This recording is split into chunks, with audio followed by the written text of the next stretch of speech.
Hey Green Jackets fans, after a car accident, call us. Let's load the bases and swing for the fences. Call Austin Johnson, the official injury lawyers of the Augusta Green Jackets. Get epic discounts up to 75% off, from electronics to home decor to everything in between. It's a new deal every week. Just scan the QR code or enter WJBF.com and click on Marketplace to start saving now. Let's see where it takes us. Good morning, Augusta.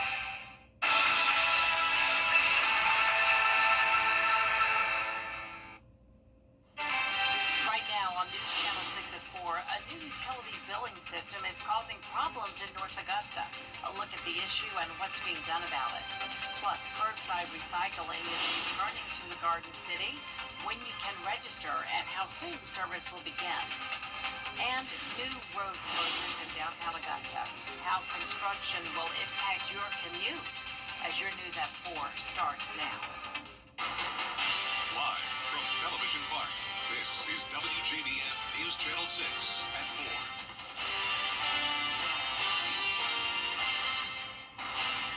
Hello, everyone. I'm Jenny Montgomery. Thanks so much for joining us. We'll get to those top stories in just a moment. But first, let's check in with Chief Meteorologist Jenna Petracci on this Viper 6 alert day. That's right, Jenny. So it is a Viper 6 alert day due to the heat and humidity, but on top of that, we're also seeing some strong thunderstorms. So here's the latest on live Viper 6. Some areas are completely dry and still dealing with the heat, where others are getting a nice cool down from all this heavy rain. There's Washington and Tignal, heavy rain and frequent lightning. Then as we take a look at Augusta, we did have some heavy rain come through earlier. Now just some light showers around Martinez here at the station and parts of South Richmond County. Then down towards Burke County, we have that heavier rain. It's actually from Hepzibah all the way down to around Waynesboro. We have a special weather statement until 4:15. All of the special weather statements are for the possibility of 40 to 50 mile per hour wind gusts, maybe some small pea-sized hail and the frequent lightning.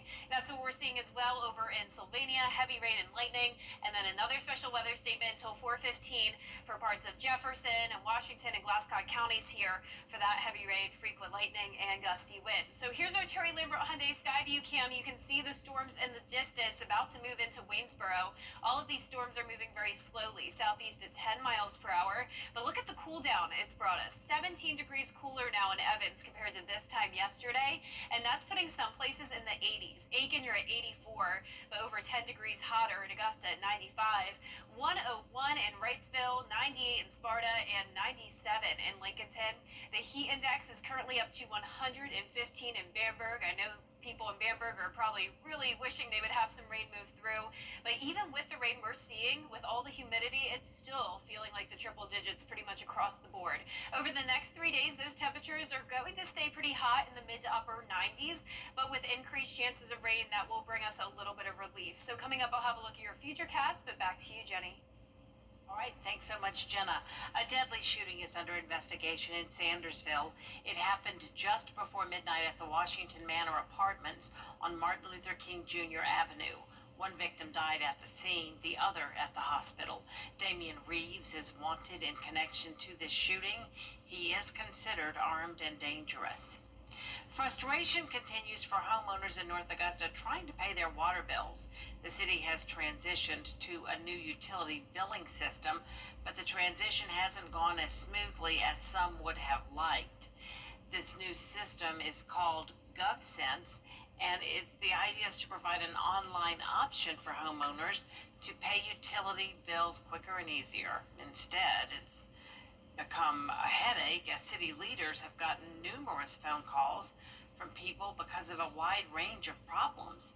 Some are getting more water bills after making the proper payments, while others are having to come to the municipal building because the new system will not cooperate. We've developed a lot in the last 15 years, and the influx of people will just keep coming and coming and coming, and you need to get stuff like this worked out before you start building 15,000 more houses, however many more thousands of houses, right? You know, you start building all these new cookie cutter neighborhoods and start throwing them up, and you don't have the infrastructure even on this side. We have reached out to Mayor Williams about this issue, and he says it's something city leaders have been working to address for months. The finance department has a customer service hotline for concerned residents, but they expect billing cycles to go back to normal next month. Big changes on the way for Augusta Trash Service. Trash Day will no longer automatically mean Recycling Day. Starting Friday, residents who want to continue to recycle will need to sign up with Coastal Waste and Recycling. But there will be a charge depending on how often you want to keep that service. And once a week, it's $14.69 a month. That's just ridiculous. I never heard such a thing. I mean, that's supposed to help the environment besides, you know? You stop recycling, that's going to make things worse once that starts. With that price, will you stop? I don't know what I'm going to do. Put it in the trash can, I guess? Commissioners are scheduled to get an update on the new recycling program Tuesday, which will include a public information campaign. The new service begins November 1st. A big project is underway on Broad Street between 8th and 9th Streets across from the Augusta Common. Crews are working to upgrade the area where the James Brown statue was located. The inside lanes of both sides of the street will be closed. All parking spots on the street will also be closed to accommodate realigned travel lanes. Once complete, the new stage will have a large fountain, landscaping, shade structures, and James Brown's music to entertain visitors. One business owner says this could affect businesses in the area. I don't park on Broad Street. I park behind here on Reynolds Street. It definitely will affect business because it'll disrupt the traffic and make it harder for people to find parking places, I'm sure. So I'm not too happy about that, but I guess the plan is progress, and progress can be painful. Construction hours are from 8 a.m. to 5 p.m. daily. Project completion is expected to take about a year. Today, the Richmond County School District is holding a virtual town hall. Interim Superintendent Dr. Melinda Cobb will be on hand to share key updates and answer your questions. You can submit those questions early at the address on your screen. The virtual town hall begins at 5:30. The link to the event will be posted at 4:30 on the school district's website. The first day of school in Richmond County is 1 week from today. It's known as the Camellia City of the South, and in Thompson, Georgia, they're serious about their high school football and their festivals. Tomorrow on Jenny, the Blind Willie McTell Blues Festival has been celebrated for 3 decades. McTell taught himself to play the 12-string guitar and became one of the most well-known blues musicians of all time. Over the years, the festival has featured many famous musicians, including Wycliffe Gordon and Wynton Marsalis. 31 years this has been going on now, and we are bringing in Chuck Lavelle to headline, which we're excited about. He's a Georgia gem, and we were thrilled that we were able to get him because the Rolling Stones usually keep him busy, and so we were really excited that he was able to do it. Also, along with him, another Georgia gem is Randall Bramblett, who will be coming back. We'll also talk with the Chamber of Commerce about tourism in McDuffie County, hear stories of the famous Brickyard and Thompson football, and Commission Chair Chase Beggs has an update on a big broadband grant that's bringing the internet to the most rural parts of the county. It's all coming up tomorrow at 12:30 on Jenny. A day Bubba Wallace won't soon forget. Up next, full highlights and reaction from one of NASCAR's crown jewel races. Takes you Ubo. For the best in unique men's sportswear, formal wear, outerwear, shoes, accessories, and more, follow Lionel Smith Limited on social media, and we'll share the very latest trends and in-store events. Lionel Smith, limited to only the finest in men's clothing. Welcome back, everyone. From the field to the track, Bubba Wallace is now the first black driver to win a major at Indianapolis. He made history at the Brickyard 400 last night. It was also his third NASCAR Cup victory. Dave Griffiths has a recap of all the victory lane highlights. Fuel save is the winning strategy at Indianapolis Motor Speedway. Bubba Wallace survives a pair of overtime finishes and wins the 2025 Brickyard 400. We're able to capitalize not once but twice, and man, it was such a cool moment. You know, we've been fighting hard for this for the last 3 years, and to finally win before the playoffs start, lock ourselves in. This is something we've never done. I've never been a part of, and I can say that I've done it now. So, just can't thank everybody enough on this team, the 23 team. It was a flawless weekend, and I'm just lucky enough to hold the steering wheel. He did a really good job, and so did their team. Their team did a great job, really. They put them in position on the track, with good track position, getting the lead with, I think, 2 tires and stuff under green and all that. So, yeah, I thought we played our race out as good as we could and just came in 1 spot short. It's not every day 2 drivers in the field get to celebrate at Indianapolis Motor Speedway, but that was the case as Denny Hamlin joining Bubba Wallace in kissing the bricks. Hamlin, of course, with his ownership stake in 2311 Motorsports. So happy for that whole team, and just I guess I'm gonna get to kiss the bricks. I guess this is a roundabout sweep of the majors. Just gonna do it with street clothes and out of driver's suit.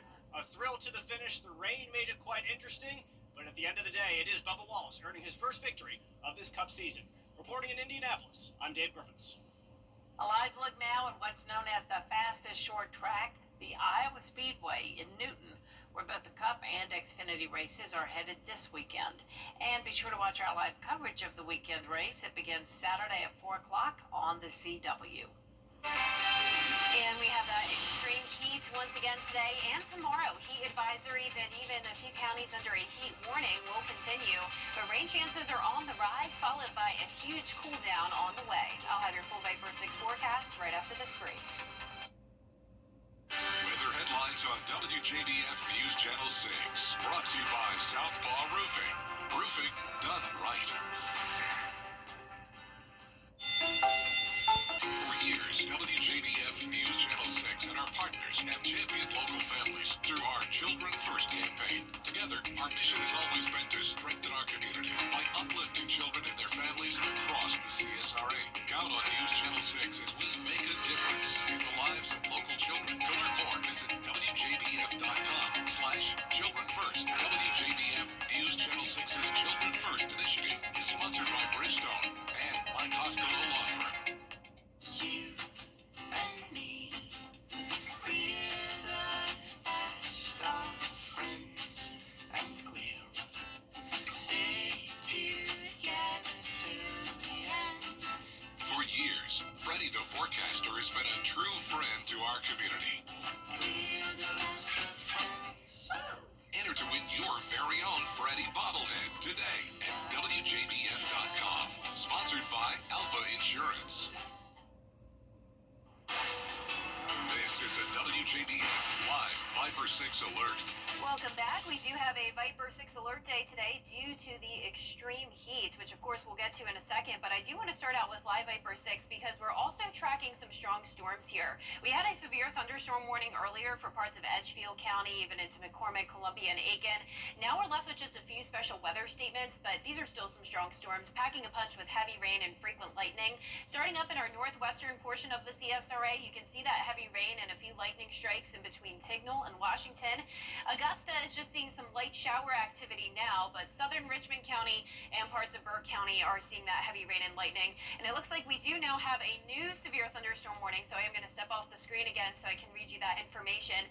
It is for Rennes, and that's where we're seeing that torrential rain coming down.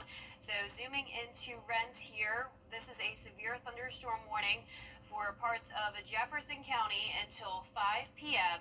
I would imagine it's definitely for the possibility of 60-mile-per-hour wind gusts, may even be for some possible hail as well. I'm going to take a look at that now.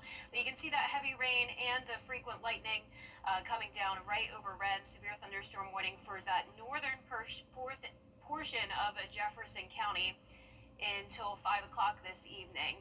So if you are in Rennes in Jefferson County, you need to stay inside until this passes, since this is a pretty strong storm. And remember, even regardless of that potential of the 60-mile-per-hour wind gusts, it's also just bringing torrential rain right over the town of Rennes and all of that lightning. So the official statement from the National Weather Service says that this is just for 60-mile-per-hour wind gusts. It's for a storm moving southeast at 10 miles per hour. And once again, that is until 5 o'clock this evening. Now looking down towards the rest of the CSRA, you can see that heavy rain also over Sylvania. Not a strong storm there, but still heavy rain and some lightning. But here on our Terry Lambert Hyundai Skyview cam, it's a pretty nice view. We actually still have some sunshine in Augusta. The heavy rain came down earlier. We're currently at 88 degrees, feeling like 97. You can see those current temperatures are ranging from 88 in McCormick all the way to 100 in Wrightsville, where it's been completely dry today. And the heat index is up to 111 over in Bamberg, 113 in Allendale. This is the hottest it's been all summer long. Now we do have this upper level trough, and that's bringing the showers and storms, but we also are in that dome of high pressure. So the heat is going to continue for tomorrow. Notice heat alerts across a good majority of the nation. And for the CSRA, we are going to continue to be under a heat advisory and an extreme heat warning for our western counties now through 8 o'clock tomorrow evening. And then even after that, I wouldn't be surprised if we still have a heat advisory, maybe even into Wednesday. Heat stress potential is still going to be high to even dangerous for our Tuesday. It's not going to be extreme like it was over the past couple of days, but still, we're definitely expecting at least some mid-90s, maybe even some upper 90s. But with the chance of rain and storms tomorrow, that will start to bring us a little bit of relief. Heat index still up to around 112 tomorrow, especially in the places that stay dry. But then as we go throughout the week, those high temperatures take a big decline all the way to 86 degrees on Saturday. So that'll definitely feel really nice after what we've been dealing with lately. Here's our future cast tomorrow at 1. So we're starting out the day dry, then showers and storms will start to pop up. It'll overall look pretty similar to how it looks today. So very hit or miss activity. Some places staying completely dry while others get a pretty significant downpour. And the rest of the week is really going to look like this as well until we get to the weekend when those rain chances become a bit more widespread. Now our low temperatures tonight will be in the mid to upper 70s, still well above average. Highs tomorrow are going to be in the mid to upper 90s. I'm going with 97 in Augusta. The 10-day forecast is showing those mid-90s continuing through Friday as rain chances go up to around 50%. Then on Saturday, a high of only 86. And yes, you're reading that right, 83 degrees on Sunday. That'll be a huge cool down for us. And then next week it gets a little bit hotter with those rain chances sticking back around. Now we're going to send it over to our meteorologist Avery Gray, who is located right outside of Television Park, doing a fun little experiment for us today. Avery?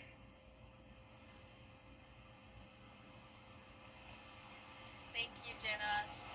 Thank you, Jenna. That's right. We did have an experiment earlier today. We made cookies within the car. So the car got so hot, it was able to bake cookies in only 2 hours. I'm going to try one now. I haven't tried it yet, so this is going to be fun. So the cookies did end up turning out really well.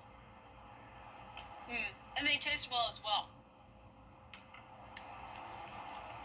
So we are talking about the heat within your vehicle. Whenever you have an hour of time elapsed, if it's 100 degrees outside, it's also going to be 143 degrees within your car. And that's why we were able to bake these cookies within the 2-hour mark, because it was extremely hot today. We did cool off a little bit, and that was because of that rainfall, but it still is dangerously hot in your car whenever it is hot outdoors. And so some things to remember, you always want to make sure you're checking the back seats of your vehicles always for anything that breathes, whether that's your kids or your pets. You want to make sure that it is very safe for them, and being inside of a car on a hot day is not a safe environment. If you wouldn't be inside of your car for 15 minutes, in a hot car for 15 minutes, neither should your children or your pets. So make sure that you're putting something in the back seat. That way you have something back there that you always have to check, like your phone or maybe a purse if you're a female driver and you carry one of those. But again, you always want to make sure that you don't have anything left in your vehicle, and especially people and pets that breathe. Back to you guys. All right, important information there, Avery. And speaking of the heat, have you ever wondered why it feels so much hotter in downtown Augusta than out in the suburbs? Now, meteorologist Miller Hyatt is here to explain what's behind it. It's called the urban heat island effect, and it's the reason why cities such as Augusta feel way